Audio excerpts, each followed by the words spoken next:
ஒரு பணக்கார வீட்டு பொண்ணு பிச்சைக்காரி மாதிரி வேஷம் போட்டுட்டு ஒரு பிளைண்ட் டேட்டுக்காக போயிட்டு இருக்கா.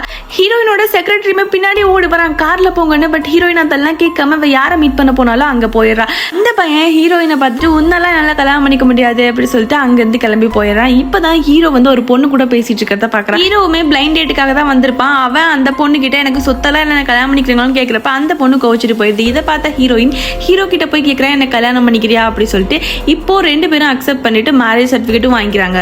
இப்போ வரைக்கும் ஹீரோயின் சொல்லவே இல்லை ஹீரோயின் மிகப்பெரிய ஒரு பணக்காரி அப்படிங்கறத. ஹீரோவுமே அது தெரியாம தான் ஹீரோயினை கல்யாணமும் பண்ணிக்கிறான். ஒரு நாள் ஹீரோயினோட அப்பா ஹீரோயினை ஒரு ஃபங்க்ஷனுக்கு போக சொல்லியிருப்பாங்க. அங்க யதார்த்தமா அவரோட ஃப்ரெண்டை மீட் பண்ணிருப்பா. அதே ஃபங்க்ஷனுக்கு ஹீரோவும் வந்திருக்கான். ஹீரோயினுக்கு ஒரு சர்ப்ரைஸ் கொடுக்கறதுக்காக ஒரு நெக்லஸை ஒரு பையன் கிட்ட கொடுத்து அனுப்பிச்சிருப்பா. அவளோட ஃப்ரெண்டு அவளுக்கு தான் கொடுத்துருக்காங்க அப்படின்னு சொல்லி நினைச்சிட்டு அந்த நெக்லஸை வாங்கி போட்டுக்கிறா.